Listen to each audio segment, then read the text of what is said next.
Trust, honesty and integrity. Just some of the values that construct a healthy community. Hi, I'm Philippe Perez and welcome to Real, stories from beneath the surface that illuminate a youth's perspective. Tonight we explore how these ideals are important elements in preparing communities for a better future. From honest children to lying politicians, mythical characters to voracious leaders, we'll look at exposing their opinions and how we all can create healthier communities for future generations. We will also establish how secrets and lies corrupt the values of our young people. Society constantly enforces the idea that we need to set an example for the next generation. Well, this first piece is a documentary exploring how the education system is doing just that. This piece by Nicole Polidano also features interviews with teachers from Melbourne who give their opinions on creating healthy communities.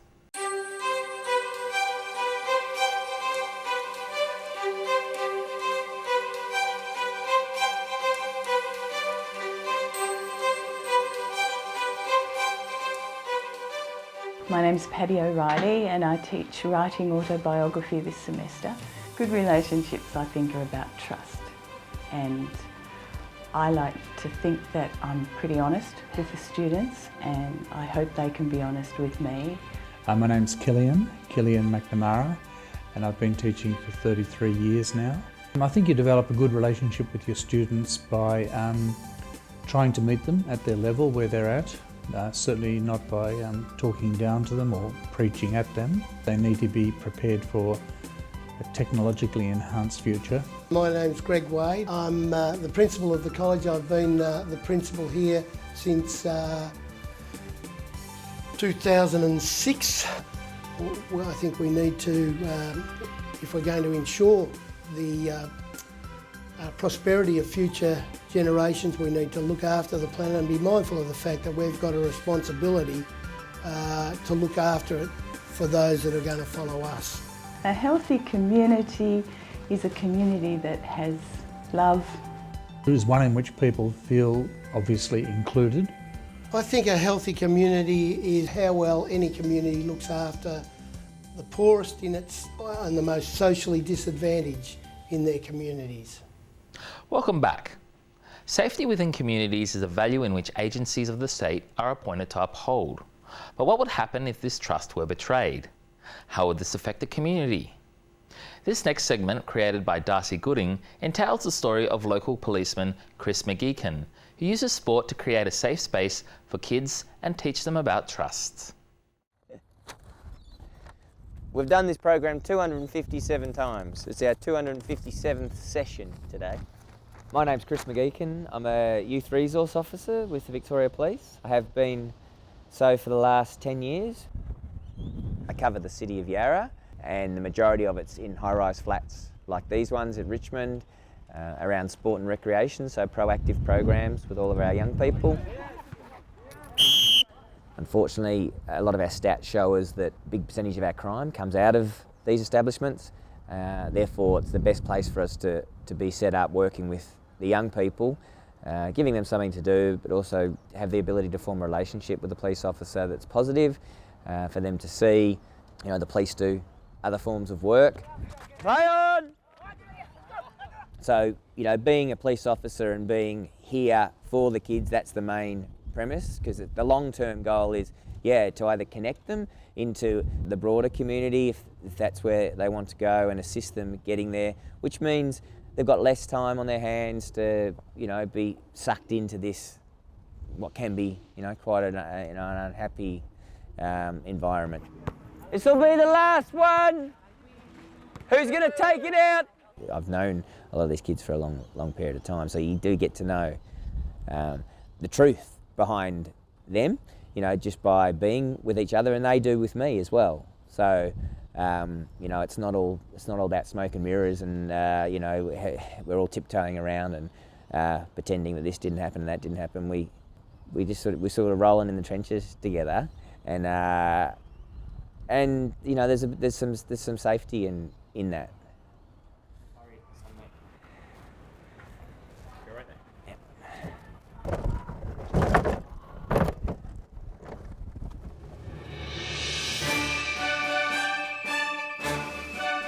Australia is a nation founded on principles, on mateship, on sacrifice, on giving everyone a fair go, on trust and honesty. In his time in office, MP Steve Mars has battled for and bled these traits for his electorate. Mars has served the community for years, building bridges between classes, social groups, and actual bridges. Mars embodies the noble Aussie fighting spirit and has fought for the rights of students. Fought against the criminal element. And also fought in general, like any bloke would.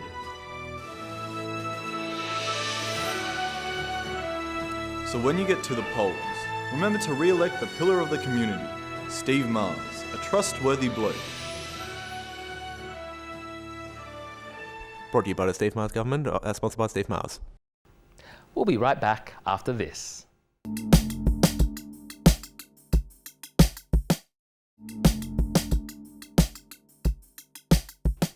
Welcome back to Real. The future of our communities rely heavily on the ways in which we inspire our children. As adults, we are also expected to lay the foundation of a healthier and safer future for our kids. This documentary, Growing Up, was created by Phoebe Craw and explores a range of societal ideals and values through the opinions of children.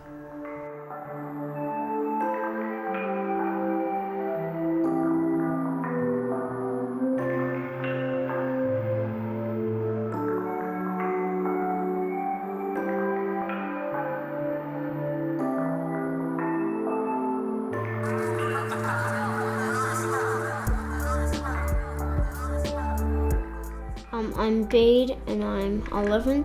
My name is Iris and I am 7 years old, turning 8 this year. Hello, my name is Egis and I'm 7 years old. 5.5 and my name's Audrey. Hi, my name's Charlotte. I'm 12.5. My name is Jarvis and I'm 8 and a half years old. I want to be a scientist to help cure brain cancer because my uncle died because of brain cancer. Somewhere in the film industry, I'm not sure. Gymnastic teacher. The only thing I don't want to do is produce, because then you have to give money to other people, and why give them money when I could buy a Ferrari? Decisions. Oh yeah, an athlete person. I want to be an actor. The main thing will probably either be a scientist or a dentist. They have prettier clothes and they look and they have makeup on, and the kids don't. It's bigger. You need to be more responsible than kids. Kids are cool and grown-ups are lame. Kids can be naughty sometimes. Grown-ups are a bit maturer, but no, not really. A long time. Puberty makes you a grown-up, so, as soon as you finish with puberty, bam. Basically, working in a building, just riding all day. That's just stupid. Smoke. Doing funny dances. Well, when they get drunk. Yell at people in the car when the people can't hear them and they just keep yelling. I really can't do a handstand. I'm still practicing. Maybe do a job. Never try and climb over a driving car. It will not work. It looks like it's possible in the movies, but no, it won't. It won't work. You'll kill yourself, probably. Bust them around. No, not much, but I do follow on YouTube some shark info. Tells you what's going on in the world and mostly your country and your city. I do watch the news. The news is interesting and I don't know what the weather is, so I stay up. Yep, he's a really bad Prime Minister. Yes, but I wish I didn't. The Prime Minister? He doesn't let kids on boats. He has big ears. You're a Tony Abbott. They should let the asylum seekers in. More farms. More lollies. Maybe possums. Maybe. Less $2 shops, because they're just junk. Cut down less trees, yeah. Kangaroos, I think. Less of baddies, bad people. One thing, alcohol. No, not really. Yes. No, not really. Boys always have their own room. Me and Nina were playing this girl game inside. I wanted to play soccer outside with the boys, but Nina said no. So I just watched them. Boys can't do cartwheels. If a girl stands up and is a leader, she'll be called bossy, aggressive. People think purple and pink are girl colours. There's no such thing as them. Why can't boys wear stockings and girls can? I do know what racism is. It's really bad. It has to stop too. Like alcohol, it has to stop. Yeah, I don't reckon that's fair. It's wrong. This is one of the laws. If you kill one person, you're in jail for your life, because one person is just, that is just really bad. Just, you have to get kicked out. How many can I choose? Everyone. No more cutting down trees. Make everybody love Star Wars. Set my friends. No broccoli. Well, I hope I'll be a good one. A fun one. A quite mature and responsible one. A kind adult. My mum and dad tell me that all the time, but I don't really know. They say I'm a really nice person, so I think that. I'm just a little girl. My personality, how I look, that makes me me, so that makes me special. What? Yeah, I can do this! Yeah. A little tiny girl. Just a little wiggly cat, to be honest. Why are you looking at me? Bye-bye, audience! Welcome back to tonight's episode of Real.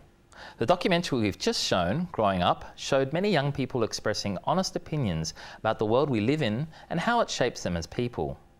On the back of that, tonight our guest is Professor Helen Lee. She researches youth anthropology and is currently undertaking research on young Tongans with a focus on identity and how young people in that community form that identity, especially when migrating to countries like ours. Welcome to the show, Helen. Hi, Philippe. Can you tell us about the thoughts that went through your head when you saw that documentary? Okay, I guess the first thing I thought about was that they're fairly middle class children that are being interviewed, and so they're reasonably articulate. They're able to express their opinions, they seem to be fairly confident that the people listening to them are interested in what they have to say. Why do you think the certain children responded in the way that they did? They've been given the message that it's okay to have opinions. They've been exposed to adult conversations about topics like Tony Abbott, who most of them, I would hazard a guess, probably not really sure who he is, but they all had opinions about topics like racism and so on. So I think their answers are shaped quite a lot by the adults in their environment who are influential. One thing about the documentary that I find really, really fascinating is the honesty of the children. Do you think that's also something which children are much more easily able to do and gives an insight into how we as adults think? I think in a situation like that, they're not really filtering their answers, so they are being really honest. They're not stopping to really think what's the right thing to say. In a classroom situation, for example, they might stop and think, oh, what is it the teacher is wanting me to say? In an interview like that, it's fairly relaxed, and so they're just saying what comes into their minds. Although some of them, you could see they were hesitating and formulating an answer. But I think that they felt that they could say what they wanted to say. How do you think children and young people in Australia are forming cultural identity and belonging when they're at that age? Children in general would be getting a whole range of influences, and so within the schools they're getting, if it's state schools for example, they'd be getting a fairly standard message, whereas if they were in a religious school they might get different kinds of messages, and then if they're in a particular cultural community they get another set of messages. Do you think those messages can create a healthy community? Oh, absolutely, yeah, I think they can. I think it can sometimes make it difficult for them to negotiate a path through that, but I think to a great extent I think that diversity is actually a really healthy thing for the children. Helen, I want to thank you for joining us tonight on Real and providing your insights on the subject tonight. You're welcome. Coming up, have you ever wondered what it would be like to see Santa Claus, the Easter Bunny and the Tooth Fairy in one room? In this next segment by Bronwyn Doizak, we take a comical look at what would happen if this group of mythical characters were part of a support group. This segment also represents the idea of honesty being the best policy for our children.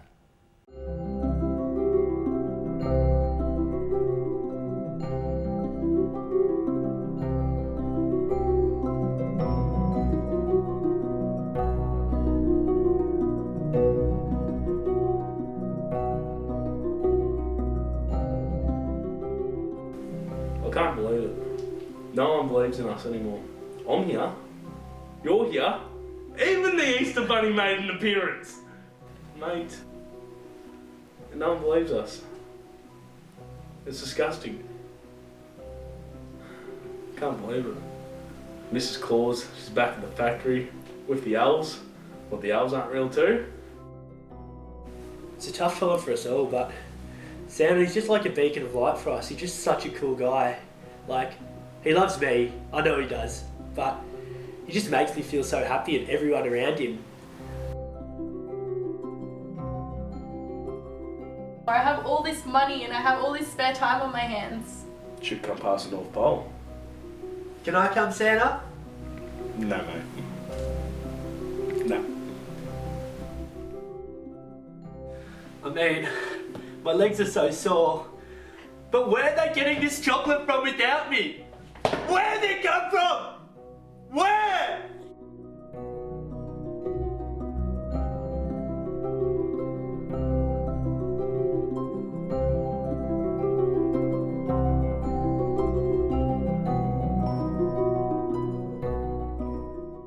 We'll be right back after this.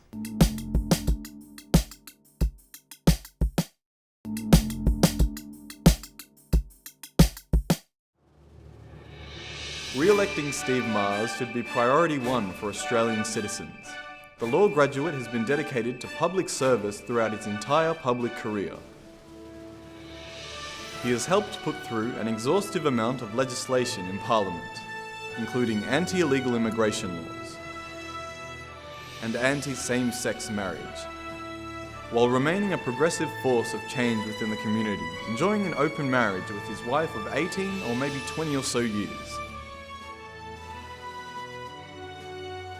The Honourable Mars has served you well. Trust him to continue this and lead us to a brighter tomorrow.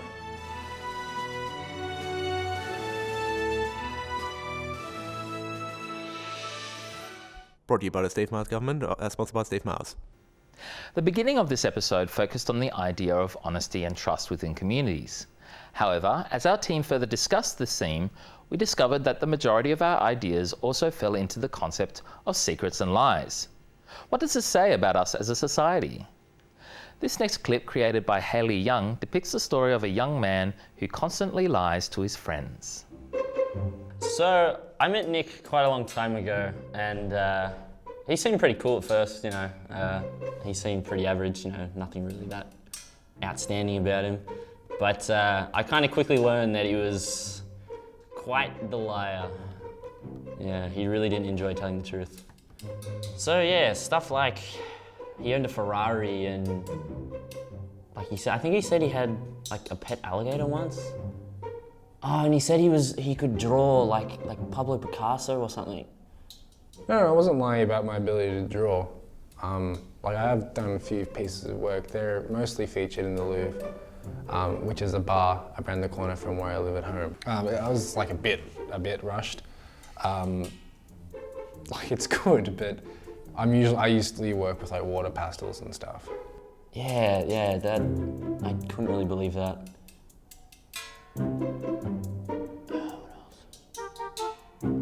He also said he knew how to make a parachute out of leopard skin. Yeah. Never heard of that, but... He said he held the push-up world record. I held the world record for most push-ups done. I got 2012, 13, 14, hoping to do it this year. Oh, he said he could rap as good as Jay-Z. Yeah, not so sure about that. No, I am a good rapper. I didn't say I was better than Jay-Z. I said I was better than Drake. He said he knew how to fly. No, I have quite a bit of flying experience. I've studied aerodynamics at several of the big institutes, MIT, Harvard. I've worked for NASA previously. Last summer, actually, I went to the Smithsonian and I won a paper airplane flying contest. Yeah, it's a real problem, yeah. Would you feel comfortable revealing your inner thoughts and placing them on a board for the world to see? This creative piece titled Secrets of Melbourne looks at what happens when people are asked to reveal one of their hidden secrets.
That concludes tonight's episode of Real.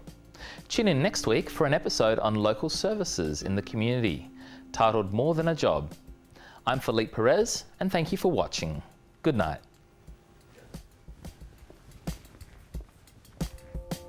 The strength of a nation isn't based on acquisitions, rather the ability of its people to be at peace in their conditions. Once we portray what we envision, a new day will have risen, then we will never see our communities as a jail or a prison.